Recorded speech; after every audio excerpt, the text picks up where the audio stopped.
Today's episode is sponsored by Liberty Magic, Pittsburgh's premier speakeasy theater dedicated to the art of elevating magic. Liberty Magic is presenting Jonathan Levitt in Reality Reinvented, a show that explores our shared emotions and connections to each other. Jonathan is apparently the real deal. He's in Pittsburgh after performances in Las Vegas, and you may have seen some of his work already. So think movies like Now You See Me and shows like The X-Files. He's also a private magician for celebrities like Cindy Crawford, Nicolas Cage, and Sean Penn. Okay. You can see Jonathan in Reality Reinvented March 5th through 29th. And if you're feeling extra adventurous, consider upgrading to their Skeleton Key VIP experience. You get reserved seating right up front, plus there's a meet and greet after the show. Get your tickets at trustarts.org/magic before they disappear. Today's episode is sponsored by the Frick Pittsburgh Museums and Gardens and their new exhibit, Lewis Hine Pictures America. I really loved the beginning of the exhibit. It starts out with these portraits of immigrants who came through Ellis Island, and the way they're framed head-on just feels so intimate. And the exhibit also features steel workers, children in the factories, and people who built the Empire State Building. These photos really show the harsh realities of migration and labor, all while telling the human stories behind this U.S. industrialization. Lewis Hine Pictures America is now on view. Come put a human face to American labor in the 20th century. Get your tickets at thefrickpittsburgh.org. This is Your City Could Be Better, because it could be. I'm David Plotz. If you love your city and still complain about it, you're in the right place. Ali Vallarta, does homelessness look different in Salt Lake City than it does in other cities? I don't think so. I mean, I haven't lived in a lot of American cities, but numbers are on the rise, wealth gap climbing up. It's dangerous in the winter when it gets cold here. It can be even more dangerous in the summer when it gets hot. I think we all kind of know what the faces of people experiencing homelessness are. Like, we've seen those stats for decades now. A lot of people who are veterans, a lot of people who've experienced sexual assault, a lot of people who were recently housed more and more, like just couldn't afford rent, got priced out. So yeah, it's a growing problem in every city. Utah is bidding to become the site of one of the most ambitious and controversial public policy experiments in America. The state of Utah is planning to build a 16-acre, quote, homeless campus. I'm not sure who calls it the homeless campus, but we're going to call it the homeless campus on the outskirts of Salt Lake City, where homeless people with mental illness or addiction issues primarily could be housed and in many cases involuntarily committed. The homeless campus mega shelter, which could potentially house 1,300 people, which is about a quarter of Salt Lake's homeless population, is the brainchild of conservative think tanks aligned with Silicon Valley. And it's an idea that is very much being embraced by lots of people in the Trump administration. So I'm David Plotz, CEO of CityCast, and I'm joined by Ali Vallarta, the host of CityCast Salt Lake. Ali, welcome to Your City Could Be Better. It's good to be here. I agree that our city could be better. Yeah, your city could be better. I mean, I've been to Salt Lake. It's pretty cool, though. But tell us a little bit about what this homeless campus would be like, where it would be built, and when it might open. Yeah, there's so much that we don't know. What we know, like you mentioned, they're aiming for 1,300 beds.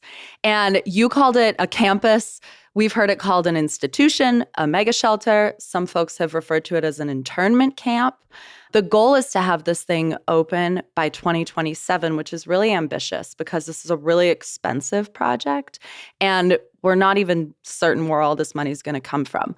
We're looking at $75 million to build this facility and then an additional $34 million a year to operate. It's to be built on the west side of our city, which every city has these, right? The neighborhood where all the, quote, undesirable projects get dumped. For us, that's the west side. So there's also a level of like people feeling this is just being sited in their backyard with no public input.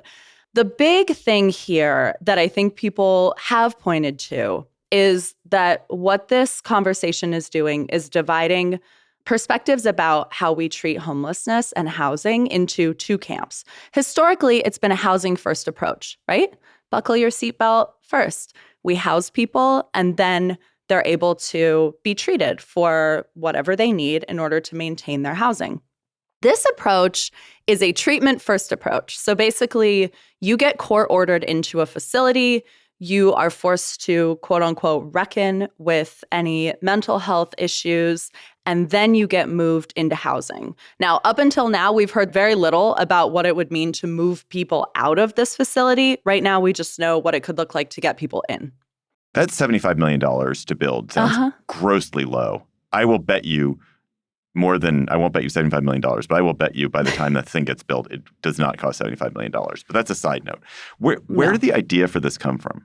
So the idea for this came largely from a group called the Cicero Institute. And anybody who lives in like Austin or San Francisco and is listening is probably familiar with this think tank. You called them a conservative think tank. I think they would disagree. The founder of the Cicero Institute is Joe Lonsdale, who is the co-founder of Palantir. David, do you want to describe what Palantir does for the uninitiated? Well, Palantir is the huge big data company that it contracts with the Pentagon and is responsible for a lot of the most advanced kinds of surveillance that is being done in the world. And it mines huge amounts of data in ways that, frankly, we don't even know. I mean, it's all mostly under DoD contracts. But it's very secret, and it's highly based on surveilling, gathering lots of bits of information, painting a picture, and using that to identify people and target them for something. Building a surveillance ecosystem for the U.S. government. So I think that's related because basically leaders from this think tank gave this presentation to the Utah Homeless Services Board. And they are seen, and I think rightly so, as sort of the architects of the idea to build this shelter. And there were 4 things in this presentation that raised the hackles, I think, of journalists in the room and also longtime homeless providers in the room. So the first thing is, this is all based around the idea of involuntary civil commitment, which already exists in Utah. I'm guessing this exists in D.C., basically the idea that if you believe someone is a threat to their own safety, you can court order them to 24 hours of like being held, and then after the court decides their future. Does that sound familiar? Yeah, absolutely. Yeah. And so what this would do that's different, because right now we have civil commitment in Utah. There are probably people who are already experiencing homelessness here who have been civilly committed all over the place. This would turn civil commitment into a place. And I think that is like, for me, the top line of this project is that's the big change to how we think about civil commitment. The other big change to how we think about civil commitment, which is involuntary, is that, I interviewed someone, Devin Kurtz, who works for this think tank, was involved in putting together these notes and this presentation. And he said that we need to think about civil commitment in terms of violations of the social order. Now, that to me is like really different from how we've thought about civil commitment in the past. So what does it mean for someone to violate the social order if they're in a park, if they're on the street? And I mean, if you read The Room on the path of civil liberties, on the militarization of our streets in this country, like there are a lot of reasons to kind of like, for your spidey senses to go off at that. The third piece of this, which gets me to the Palantir of it all, is that in order to go to this facility, you would have to get on a registry. And so, okay, we know that it is already hard when it comes to meeting people where they are, to talking to them, to getting them into housing, to like, if you come in there hot and heavy with, we're going to put you on a registry, I don't know why anyone would submit to that. And also, why do we need to do that, right? So that's where I'm like, okay, I need to remember that this is an organization whose chair is like involved in modern surveillance in the US. So a lot of people, when they hear about this homeless campus, this mega shelter, this institution, immediately harken back to a time before you were born, to the pre-Reagan era world where there were massive institutions, many people were involuntarily committed, and then during the 80s there was a deinstitutionalization. A lot of people who were mentally ill or sometimes had other health or mental issues, psychological issues or addiction issues were released kind of without any real plan, often onto the streets. And the kind of modern era of homelessness, many people trace to this time of deinstitutionalization. And I think there was a widespread agreement that these institutions were horrible and cruel to people and mistreated people and didn't, see people for individuals and didn't treat the meaningful difficulties that they were having. And then there was also a widespread agreement since then that homelessness as a kind of experience for people and as an experience for society is also not great. And the amount of homelessness that occurs in the United States is concerning, both for the people who are experiencing it and also for people who witness it, because it makes people feel unsafe in their cities. Mm-hmm. So how much of what is going on with this Cicero Institute is truly hearkening back to this pre-Reagan era, and how much of it is do you think, a new idea about what institutionalization can do? Yeah, I mean, I asked this question of Devin Kurtz, who works for the Cicero Institute, and he spent a lot of time telling me all the reasons that we should be horrified about the way that we institutionalized people in our nation's dark history. I don't feel that I fully understand all the ways that this would be different, especially as we still don't have a really firm sense of the piece where people leave this facility. Like, again, so much of the discussion has been about how to get people into this facility, presumably through civil commitment. But there hasn't been a lot of conversation about investing in getting people out, right? Like, is this a 3-day stay or longer? Those are the questions that are up in the air. And I think that's where people really want answers, maybe before they decide entirely how they feel about this project. But also your point about, like, this is only going to cost $75 million. What about the back half of this whole experiment, which is getting people housed? And, all states, all places could do better when it comes to mental health.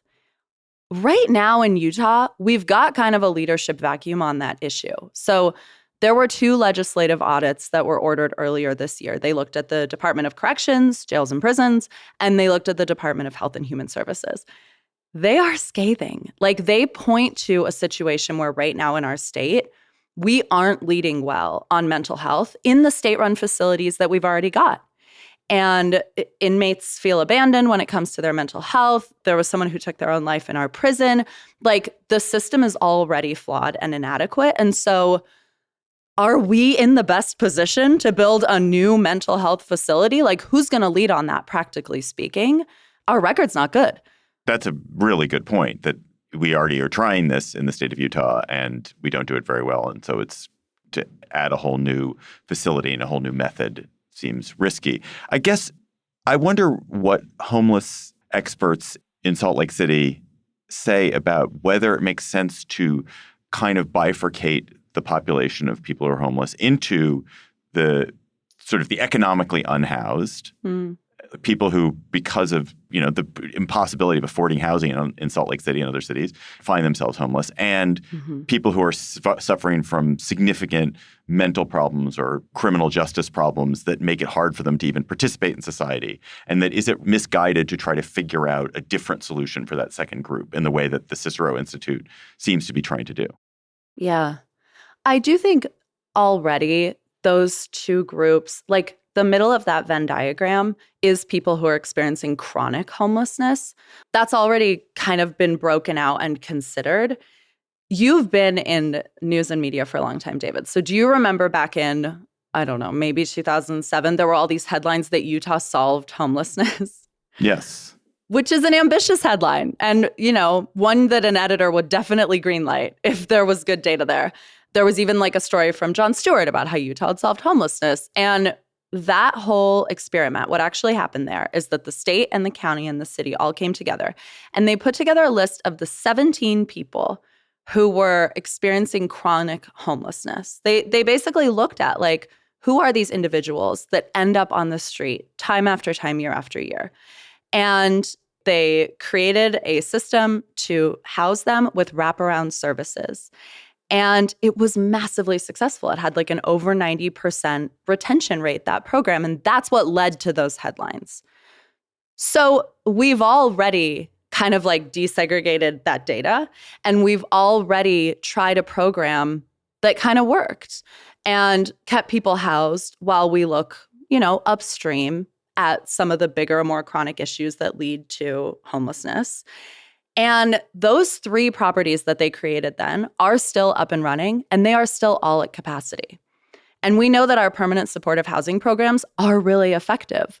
So I think people in the room for this presentation who have been doing this work for decades are like, before we move on to some new project, some big development that's going to cost a ton of money, what if you took $100 million and invested it in permanent supportive housing, in these systems that we know work? Let's try that first. For 1 year. Right. So they built all this permanent supportive housing back in between 2005 and 2015. It worked. It got chronically homeless people housed, but they didn't keep building it. And every year more people find themselves in that situation for a variety of reasons. And in fact, in Salt Lake, your population of unhoused grew 18% last year. So unless you keep adding housing supply for that program, you were just not addressing the problem. Yeah. And I think, like, look, if the governor were here, if Devin Kurtz were here, if we were all in this room together, we would all agree that we want to solve homelessness. Like, I think we are all bringing that to the table.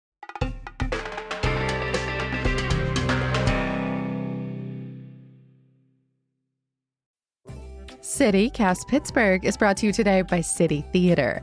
They're putting on Eureka Day. So it's a comedy written by Jonathan Spector and directed by Adil Mansour. Eureka Day is coming to Pittsburgh after a Broadway run, and the show tackles politics all while staying pretty silly. It takes place across a bunch of board meetings at an ultra-progressive California school that's all about inclusivity and a commitment to consensus.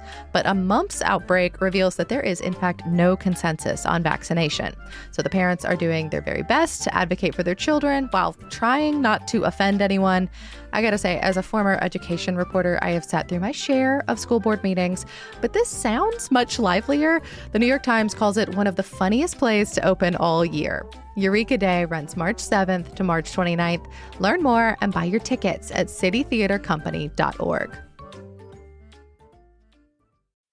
Today's show is brought to you by the Oscars. Just kidding. By the Cultural Trust and by the Harris Theater and their commitment to making sure that we can see as many films as possible by the big night.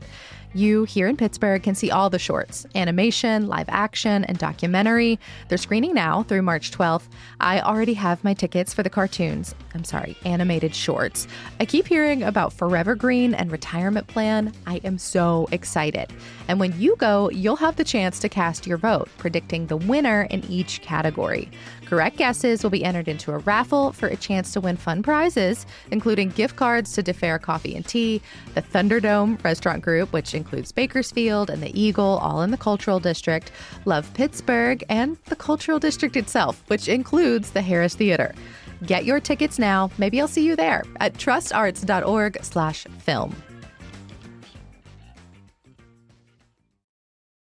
There's a Trump version of this that is pretty heartless and cold and cruel. And that's actually not, like, if you listen to Devin Kurtz on CityCast Salt Lake, which I recommend people do, Devin Kurtz, like, you may think his solution is wrong. You may well think that he has a misguided idea of how to spend resources. But there is not malice in what he's trying to do. Like, it is, Allie's like shaking her head. Maybe there is malice. I think there's a genuine public policy difference, and you and other people are very skeptical of this. But I do think it doesn't come from a place of cruelty. It comes from a place of wanting to make cities safer and wanting to improve the lives of the people who find themselves homeless. Don't you? Yes, do you not agree with that? No, I do. Concern and frustration, absolutely, which I think is what a lot of people are experiencing. I nod my head at the malice thing because I think creating a precedent where we involuntarily civilly commit people for violating the social order, whatever that means, could be dangerous and could be used for malice in the future. And those are the kinds of considerations that we have to make now before we're on a runaway train, because another piece of this proposal was removing the Disability Law Center as the state protection and advocacy agency. And so it's like there are other things in motion here that I think civil rights lawyers are really concerned about. And I really, really, really don't want to minimize that piece of this proposal, because I think it will be when there's a shiny headline about, like, Utah moving to cure homelessness with this massive, expensive, huge project and this new idea. But yeah, I mean, to your point, David, like, homelessness providers would say, we don't need a disruptor Like, we're in the disruptor era, right? Everybody's like asking, how can we disrupt this? Can that make it better, more efficient, et cetera? We don't necessarily need a disruptor. We just need more investment. But it's totally fair for people to feel like the situation hasn't improved since 2007 or whatever, and that the system is broken. And I think part of the reason for that is because it's so massively underfunded. I think there's an interesting piece of this, which is the Utah piece of it, which is that Utah, because of the LDS Church, I think primarily, has an interesting reputation as being a place where you're building a humane conservative community, because the LDS Church has these very strong sort of self-supporting and community-supporting qualities to it.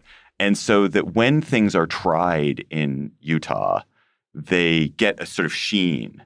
And it wouldn't surprise me that if this ends up being tried in Utah, the fact that it's Utah gives it a kind of imprimatur of goodness that carries it forward to other states, and where it's not examined as closely. Because I do think you guys have this reputation of being sort of a warm-hearted place.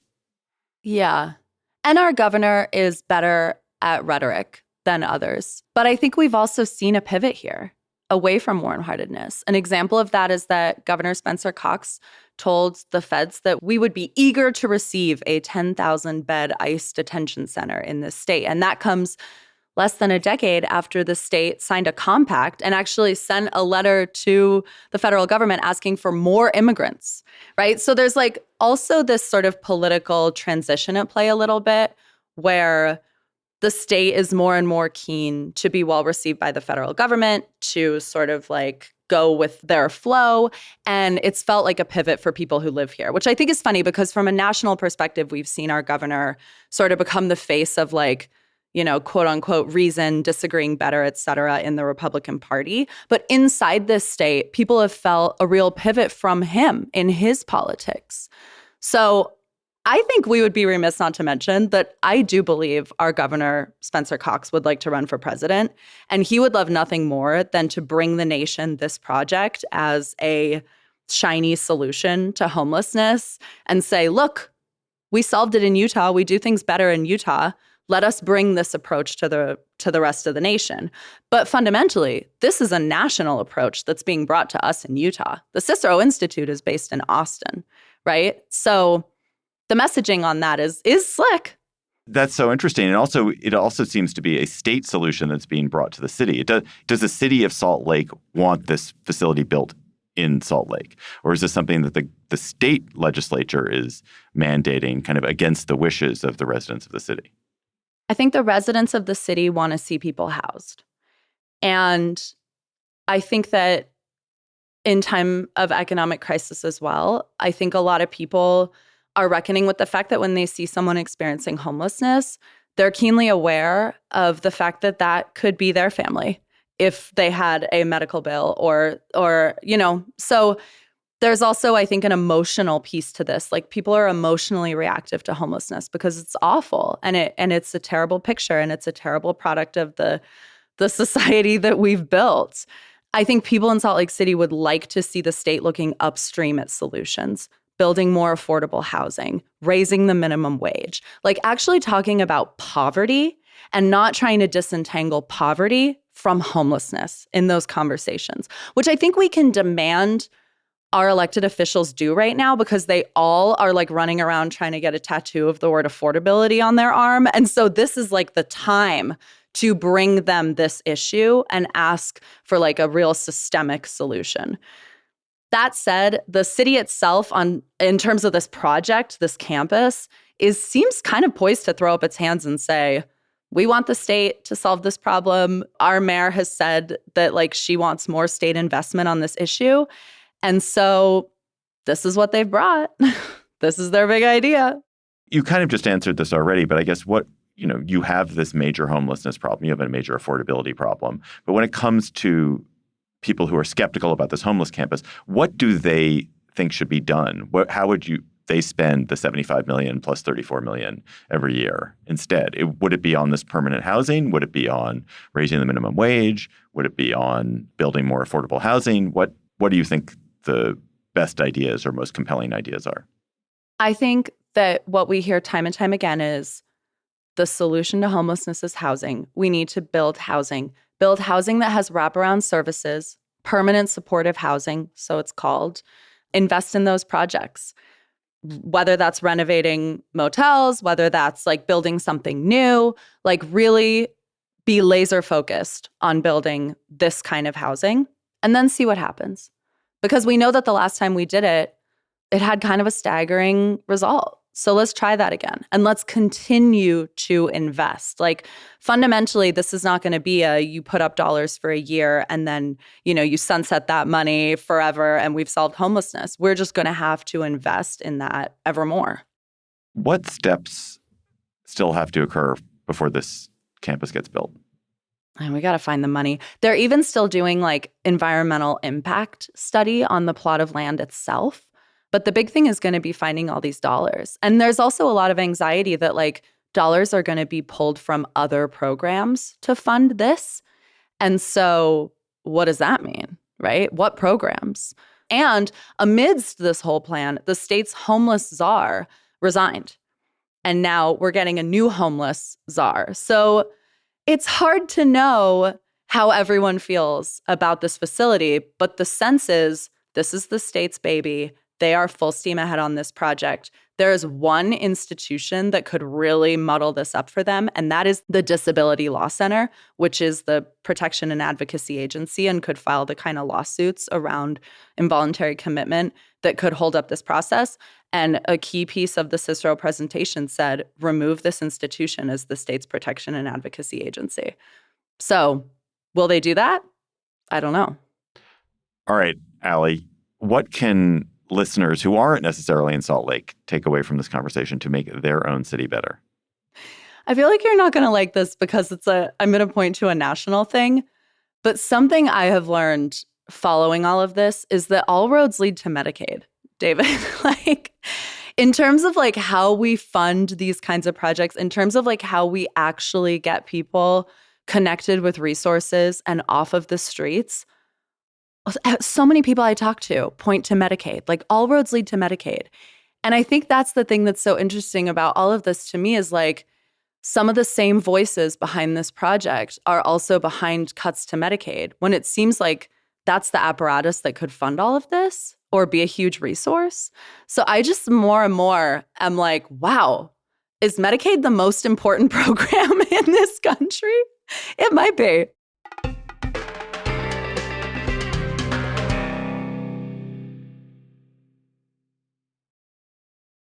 Okay, let's change gears entirely and go to our second segment, the word on the street segment.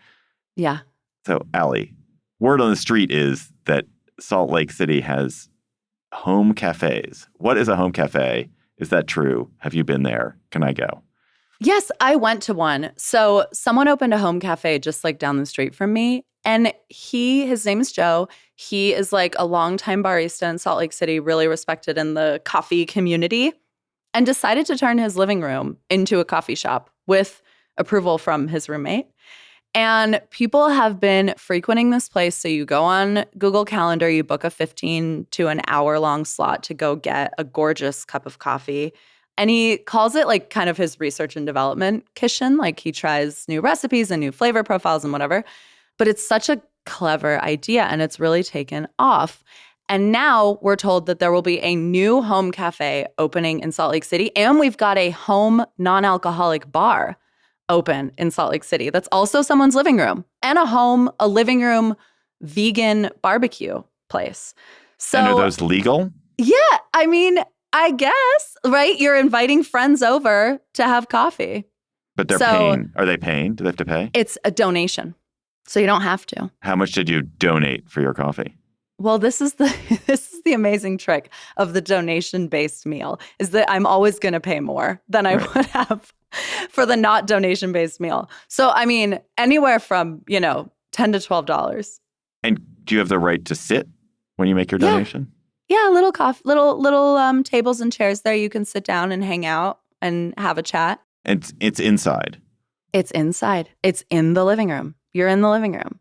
It's like, come on over and have a cup of coffee. I love this idea, but I'm just wondering if I were Joe's neighbor, would I love this idea. I would have thought that there would be significant annoyance from people who live next door to Joe or who, live in the apartment below Joe, who are like, what the heck is going on? That's like a very American thing to be worried about. And I think it's very fair. One of the reasons I'm so delighted by the home cafes is that I feel like it really turns our whole the US is the country where we build giant bedrooms and tiny living rooms. Like we love our private space. And it kind of turns that individualism on its head a little bit of just inviting people over and into your home and into your space. You could also argue that it's a reaction to the sheer cost of per square foot of renting space to open a coffee shop or open a bar. But there is something cool about just trusting the process and having faith in the idea that people who come and find you because they want to try your absolutely banging peanut butter latte will behave well. Right. And so far that experiment has played out. And I'm like, right. More of that. Because we've been sat here talking about homelessness this whole time. And what if we brought that kind of ideology to more of the issues in our community? Yeah, I think that's a totally beautiful thought. And I think you're absolutely right that it relies on a kind of expectation of communal behavior that you think people will not live up to, but actually they will live up to it because you've invited them to be their best selves. You've invited them to be a guest, to go be a guest in someone's home. You're a guest in someone's home. You behave yourself. You are gracious. Yeah. You're, in a way, making it a private space causes you to behave much better than you would if it were a restaurant and you were engaged in an economic transaction, which is I paid for that. I'm going to, that's my seat. You didn't honor my reservation. I was here, 5 minutes late and you gave away my table. What's wrong with you? When things are transactional, people behave much worse than they do when they feel it is a kind of social relationship. Yeah, or when they're coming from a place of curiosity and there's no expectation. It kind of puts people a little bit on their heel in a way that is fun. Now I want to open a home cafe and just to see the kind of people who would come through the door and how they would act. And maybe I'll play tricks on them. That'd be great. Sounds awesome. So you described this when I asked you about this over email as a Salt Lake phenomenon. Is this a Salt Lake phenomenon? Is this a thing that people are like, oh, wow, Salt Lake has this new trend? Or is this just a phenomenon and you just happen to notice it in Salt Lake? I have no idea. I've only ever been inside someone's home, restaurant or to a home cafe in other parts of the world. I've never done it in another U.S. city. But I'm curious. I feel reply to this episode. Let us know if there's a home cafe in your city, because I want to know if this is I haven't seen the New York Times trend piece, but maybe it's coming. Priyanka, our producer, one of our producers, is saying there's a private home in D.C. that's trying to become a concert venue. Oh, now that seems tricky. Yeah. That's where all my good faith in community building sheds away. And I'm no, I'm not moving in there. We'll see. All right. Ali Vallarta, host of CityCast Salt Lake. Thanks for coming on Your City Could Be Better. Listen to Ali every weekday on CityCast Salt Lake.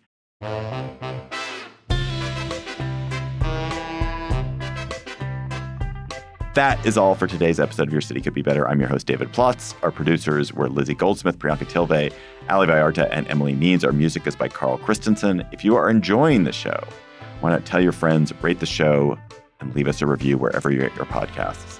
We will be back next week with another conversation about how your city could be better. Talk to you soon.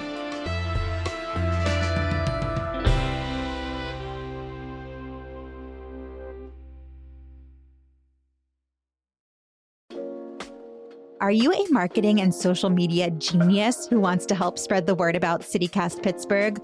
Or do you have expertise and some hot takes on local topics like transit, housing, politics, and culture? CityCast Pittsburgh is hiring a full-time audience development manager. And we're looking for podcast contributors to join us for lively and informative conversations on the show. If you are creative, thoughtful, and plugged into what Pittsburgh cares about, you could be a great fit. Learn more about the positions and apply at citycast.fm/jobs. You've got until March 16th to apply, so head on over now to citycast.fm/jobs.